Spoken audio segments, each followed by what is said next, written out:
দুনিয়ার বাজারে উপস্থিত হতে হয়। আর দুনিয়ার বাজার থেকে তোমার সারা দিনের কষ্ট করা টাকা পয়সা দিয়ে তুমি মাল খরিদ করতে পারবে, কিন্তু আখিরাতের বাজার স্বল্প সময়ের বাজার। আখিরাতের বাজার গুলো একেবারে স্বল্প সময়ের বাজার।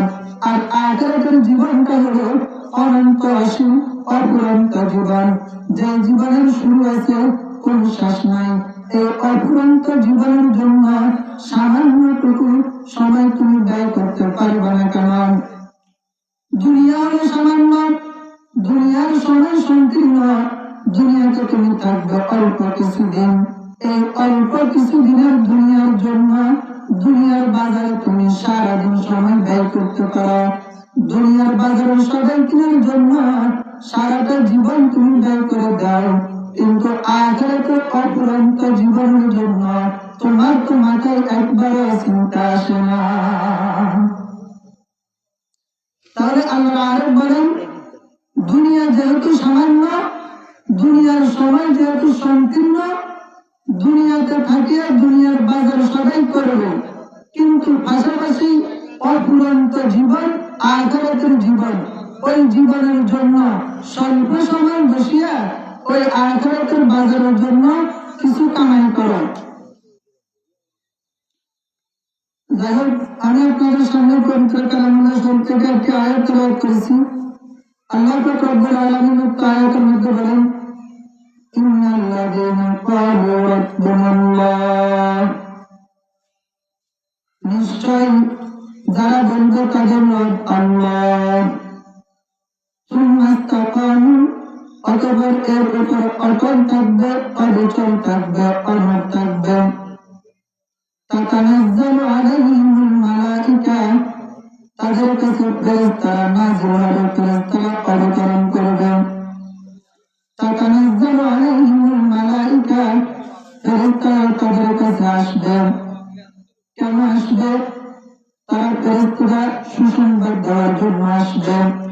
ফেরেশতারা বলবে, আল্লাহ তাখাফু ওয়া লা তাহজানু ওয়া আবশিরু বিল জান্নাহ, লা তাখাফু, কোনো ভয় করিও না, ওয়া লা তাহজানু, কোনো টেনশন করিও না, বরঞ্চ তোমরা একটা কাজ করো, আবশিরু বিল জান্নাহ, তোমরা জান্নাতের সুসংবাদ গ্রহণ করো।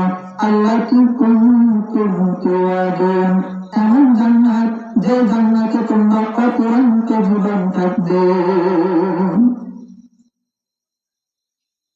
এই আয়াতের মধ্যে আল্লাহ পাক রব্বুল আলামিন বান্দাদেরকে বুঝাইতে চাইছেন, বান্দারা তোমরা যে আমি রব্বুল আলামিনকে রব বলেছ, অর্থাৎ আলামে আরওয়াতে রূহের জগতে আমরা সবাই আল্লাহকে রব বলে স্বীকারোক্তি দিছি। আল্লাহ পাক রব্বুল আলামিন আলামে আরওয়াতে আমাদেরকে প্রশ্ন করলেন, আলাস্তু বিরাব্বিকুম, আমি কি তোমাদের রব নই? আমি কি তোমাদের প্রভু নই? আল্লাহ পাক রব্বুল আলামিনের এই প্রশ্নের উত্তরে আমরা সবাই একসাথে উত্তর দিলাম, বালা। কেন নয়? আপনি আমাদের রব, আপনি আমাদের রব। এই কথার উপরে আমরা আলামে আলাস্তুতে, আলাম আরওয়াতে অর্থাৎ রূহের জগতে স্বীকারোক্তি দিলাম, কিন্তু দুনিয়াতে আসিয়া ওই স্বীকারোক্তির উপর আমরা ইস্তেকামত থাকতে হবে। ওই স্বীকারোক্তির উপর ইস্তেকামত থাকার অর্থ কি? মুফাসসিরিন কেরাম অনেক ব্যাখ্যা করেন, কিন্তু ইস্তেকামতের অর্থ হযরত ওমর ফারুক রাদিয়াল্লাহু আনহু বলেন, ইস্তেকামতের অর্থ হলো আল্লাহ পাকের হুকুমগুলা যথাযথ সময়ের মধ্যে সর্বসময় আল্লাহ পাকের আদেশ আছে এবং আল্লাহ পাকের নিষেধ আছে। এই জীবন চলার ক্ষেত্রে আল্লাহ পাকের আদেশগুলো মানা আর আল্লাহ পাকের নিষেধগুলো থেকে বাঁচিয়ে থাকা, এটার নাম হলো ইস্তেকামত। এই আল্লাহ পাকের আদেশ মানা এবং আল্লাহ পাকের নিষেধগুলো থেকে বিরত থাকা, এটার নাম হলো ইস্তেকামত। যদি এটা করতে পারি তো কি হবে? আল্লাহ পাক রব্বুল আলামিন আয়াতুল কোরআন বলেন, তাতানাজ্জালু আলাইহিমুল মালাইকা, তাদের কাছে ফেরেশতারা আসবে। কেন আসবে? ফেরেশতারা তাদের নিকটে কেন আসবে আর কখন আসবে? কেন আসবে? এটা তো আল্লাহ পাক রব্বুল আলামিন কোরআন শরীফের মধ্যে বলেছেন, কিন্তু কখন আসবে এই নিয়ে মুফাসসিরিন কেরামের মধ্যে মতামত রয়েছে।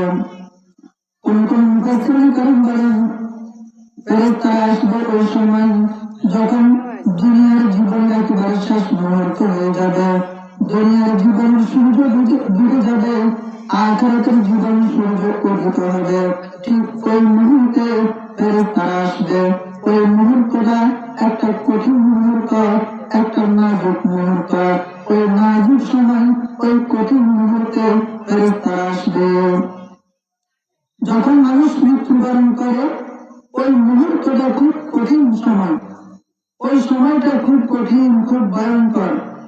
আর মানুষ বন্ধুকে তালাশ করে বিপদের সময়, ওই সময় মানুষ তার বন্ধুকে তালাশ করবে, কে আমার আজকে সহযোগিতা করবেন, আমার পাশে কে থাকবেন।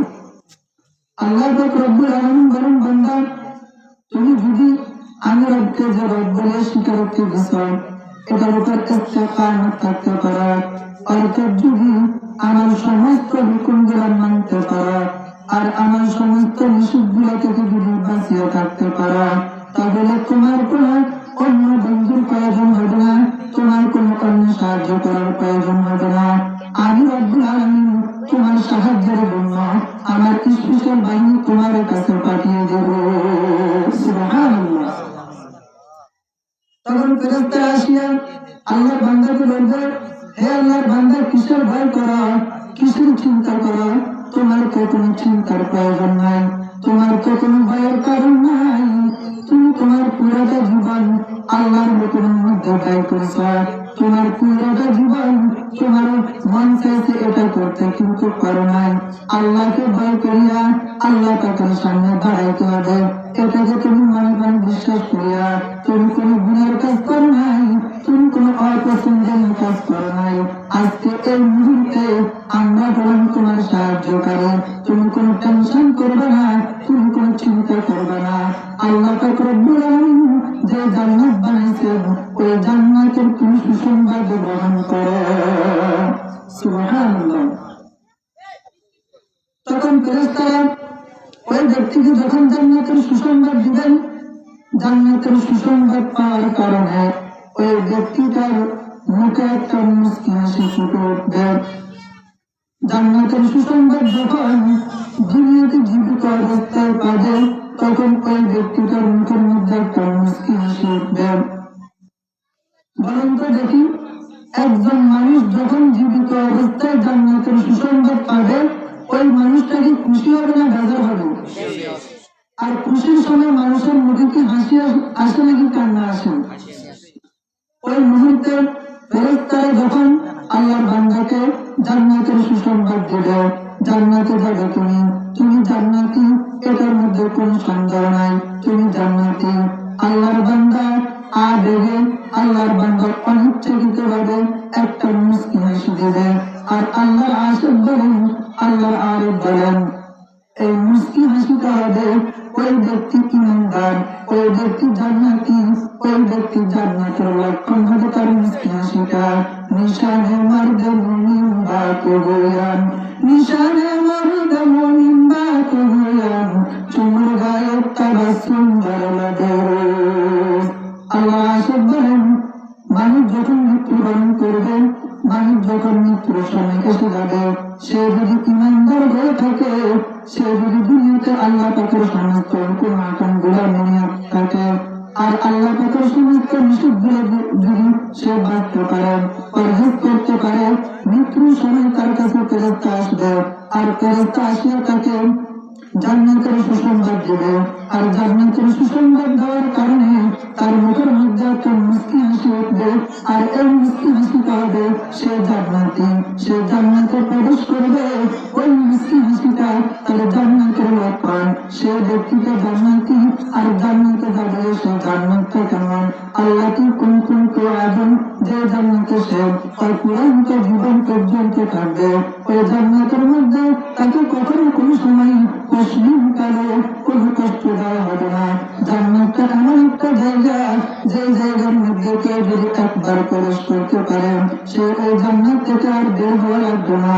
আর জান্নাত এমন একটা জায়গা, দুনিয়ার কোনো সুখের কিছু করতে হলে কষ্ট করতে হয়, সুখে থাকতে হলে কষ্ট করতে হয়।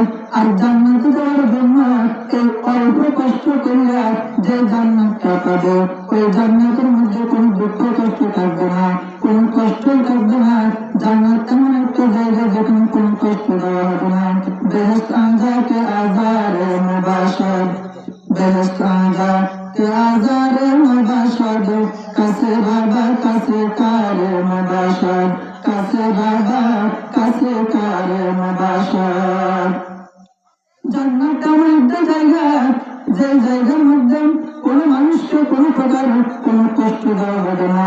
মানুষের মনে চাইবে একটা পাখি উড়িয়ে যাইতেছে, ওই পাখিটা খাওয়ার জন্য সঙ্গে সঙ্গে ওই পাখিটা বুড়ো হয়ে তার কাছে চলে আসবে, তাকে কোনো কষ্ট করতে হবে না।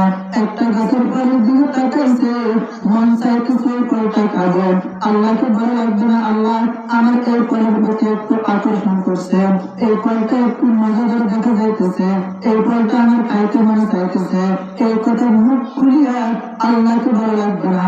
অন্তরের কল্পনা জল্পনা আল্লাহকে জানেন। যখন এই ফল খাওয়ার জন্য অন্তরের বাসনা হবে, অন্তরের ইচ্ছা থাকবে, আল্লাহ এই ফলটা আমি আল্লাহ এই ফলটা আমি খাবো, এই বাসনা যখন তার অন্তর আসবে সঙ্গে সঙ্গে ওই ফলটা তার মুখের মধ্যে চলে আসবে, আর সে ওই ফলটা উপভোগ করবে। আর ওই ফল খাওয়ার পরে ফল কমিয়ে গেলে একটা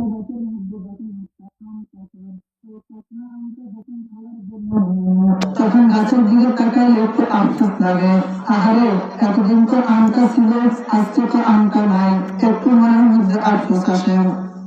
কিন্তু জান্নাতের মধ্যে যে ফলটা আপনি খাবেন, ওই ফল খাওয়ার সঙ্গে সঙ্গে আরেকটা ফল আসিয়া ওই ফলের স্থানে বসিয়া যাবে, আর মনের মধ্যে কোনো আফসোস থাকবে না, কোনো কষ্ট থাকবে না। ওই ওই ফলটা দেখিয়া আবার মনে আনন্দ উপভোগ হবে। জান্নাতের এমন এমন নাচ জান্নাত গুলা আল্লাহ রব্বুল আলামিন রেখেছেন। আল্লাহু আকবার। জান্নাতের মধ্যে আরো অনেক নাচ জান্নাত আছে, অনেক নাচ জান্নাত আছে। যদি জান্নাতের নাচ জান্নাতের কথা সারা রাত্র আলোচনা করা হয়, রাত শেষ হবে, দিন শেষ হবে।